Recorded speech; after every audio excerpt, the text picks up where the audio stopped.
Il y a des mots qui brûlent, d'autres qui pensent, et certains qui ressuscitent. Aujourd'hui, je vais vous raconter comment l'écriture m'a appris à danser avec ces flammes.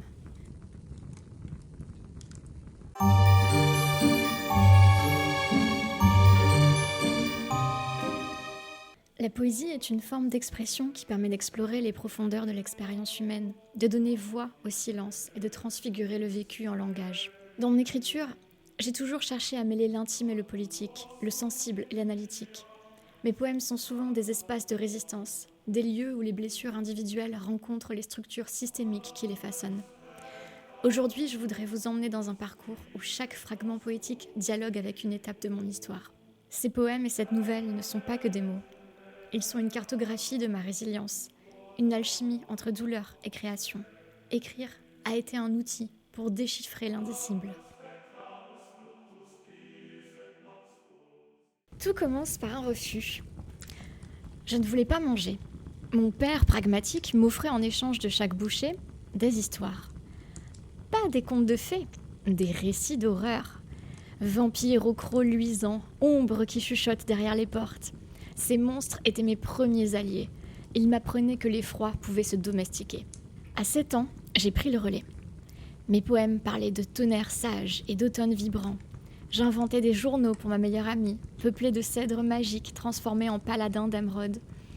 Ces créatures dansaient sur mon mur écran, gardiennes d'un monde où les typographies de Word 98 avaient le goût du miel brûlé ou des vagues d'arc-en-ciel. L'écriture expressive commence souvent par le jeu, explique Louise de Salvo. Avant même la symbolisation, elle donne une forme tangible au chaos, comme un bouclier abréactif. Ce bouclier abréactif permet de contenir l'indicible. L'enfant que j'étais ne le savait pas, mais elle construisait déjà son narrative identity, selon Adler, ce récit intérieur qui donne cohérence à notre existence. Au collège, on m'a appris la violence. Pas celle des vampires, celle banale des chewing-gums collés dans les cheveux, des équerres plantés dans le crâne, des rires qui cisaillent, des lapidations dans la file pour la cantine. Regardez la maigreur, les dents de lapin, le nez de sorcière, oh l'intello. Chaque soir, je saignais ces mots toxiques sur le papier. Mon stylo crissait. Pourquoi moi ? Comment leur faire payer ? Quand la rage débordait, j'accouchais de monstres plus grands encore. Avec ma meilleure amie, nous tournions des films où des vampires, flamboyantes créatures de la nuit incomprises, mangeaient les humains stupides, où les sorcières écrasaient leurs bourreaux. Nos peluches devenaient des créatures vengeresses dans des dimensions parallèles. Selon James Pennebaker, créer un récit cohérent désamorce le trauma. Mon adolescence illustre sa théorie.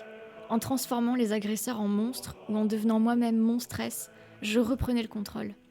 L'écriture devenait un rituel de restauration du moi effracté, une façon de digérer la surstimulation sensorielle typique des cerveaux neurodivergents comme le mien. L'écriture n'est pas un refuge, c'est un champ de bataille. Ces mots que vous allez entendre ne sont pas des métaphores. Ce sont des cicatrices transformées en armes, des souvenirs toxiques distillés en antidotes. Aujourd'hui, je vous parle de trauma et de la façon dont il infiltre les pores de l'âme, et de comment l'écriture peut devenir un rituel d'exorcisme.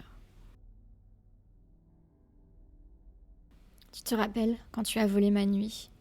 J'ai porté ton secret pendant des années, dos courbé, épaules tombées, un sac de pierre dans le ventre.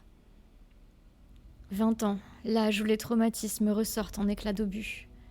J'ai écrit une nouvelle où une jeune femme vomissait ses pulsions de mort érotique, un autoportrait en miroir brisé. J'y ai enterré les abus, les mains qui m'avaient souillée, sous des métaphores de l'âme et de sang sacré. Chaque matin, j'exhumais mes rêves. Chaque soir, je vidais mon sac à mots. Listes scandées comme des incantations, calligrammes en forme de cicatrices, collages hybrides où mes zones d'ombre non civilisées pouvaient enfin rugir. Michalos parle de nos multiples soi. En écrivant, je réconciliais mes fragments. La victime, la sorcière vengeresse, la déesse sauvage. Les neurosciences le confirment, cette pratique augmente la réponse lymphocytaire. Traduire la douleur en poésie active les mêmes zones cérébrales que la méditation. C'est un entraînement à la symbolisation qui m'a sauvée du gouffre. Le trauma ne se souvient pas, il hante. Regardez ces répétitions. Tu te rappelles ? 25 noms, 25 hontes. C'est la mémoire traumatique qui fonctionne en boucle, comme un disque rayé. Elle ne raconte pas une histoire, elle la revit. Les images reviennent avec la même intensité sensorielle, la même charge de honte ou de terreur qu'au premier jour. La répétition symbolise la réactivation traumatique à travers flashbacks, ruminations. En la ritualisant par l'écriture, je reprends le contrôle. J'ai cousu mes yeux d'un fil d'obsidienne, tapissé mon cœur de pyrite. Ces images ne sont pas que poétiques. Coudre les yeux, pyrite, c'est la tentative désespérée de contrôler l'incontrôlable. En psychologie, on appelle ça l'externalisation. Donner une forme tangible à la douleur pour ne pas être submergé. Le pire avec le trauma, c'est qu'il vous colonise. L'agresseur ne vous vole pas juste un moment, il infiltre votre identité. Écoutez cette métamorphose. Tu l'as oxydée. Je suis devenue ton égale, sans éclat, froide et pâle. Le trauma peut provoquer une dissociation, une perte du soi. Mon écriture a exploré cette dualité victime-bourreau, typique des traumatismes relationnels, et tente de réunifier l'identité via la narration. Ici, l'agresseur est décrit comme un poison. Les liqueurs laitifères, l'ossuaire. Mais la victime finit aussi par lui ressembler. C'est ce qu'on appelle la contamination psychique. Le trauma corrompt l'image de soi, jusqu'à se percevoir comme aussi monstrueux que celui qui vous a blessé. Résultat, des relations autodestructrices. J'ai aimé les mauvais amants, maltraité les justes. Les métaphores agissent comme des ponts cognitifs pour exprimer l'inexprimable. En psychologie, c'est une façon de contourner les blocages émotionnels liés au trauma. Maintenant, j'écris comme on prie. Des haïkus au réveil pour apprivoiser l'angoisse. Des lettres jamais envoyées aux fantômes du passé. Des poèmes incantatoires aux archétypes. La papesse couronnée de lune. Le diable, libérateur des tabous. Je sais ce que dit la science. Cette pratique réduit les écarts entre le moi réel et le moi idéal, selon Higgins. Mais moi, je sais surtout qu'écrire, c'est sculpter des talismans. Chaque mot est un ex-voto dédié aux parts de nous trop meurtries pour parler. Comme le résume Jung, ce à quoi tu résistes persiste, ce que tu embrasses se transforme. L'écriture-thérapie n'efface pas les traumas, elle les métamorphose en poiesis, la création selon le principe grec. En donnant une sépulture aux mots, on renaît à soi-même. Pour résumer, pourquoi l'écriture a-t-elle ce pouvoir ? Pourquoi les mots peuvent-ils nous sauver ? Comme je vous l'ai dit d'un point de vue scientifique, l'écriture expressive a le potentiel de renforcer le système immunitaire.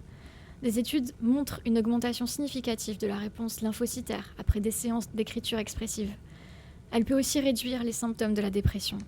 L'écriture agit comme un bouclier abréactif, protégeant de l'affect insoutenable. Elle permet de donner une consistance psychique au réel traumatique, de construire le trauma avant même de pouvoir le symboliser.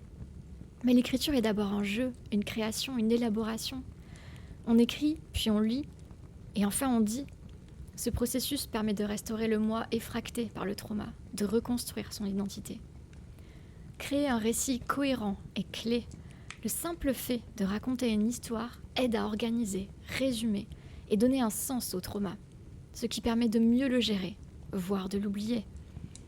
Enfin, l'écriture permet de réconcilier le moi intime et le moi public. Elle témoigne aux autres et à soi-même de la valeur positive de son monde interne. Elle réduit les écarts entre le moi réel, le moi idéal et le moi social. Elle favorise le bien-être.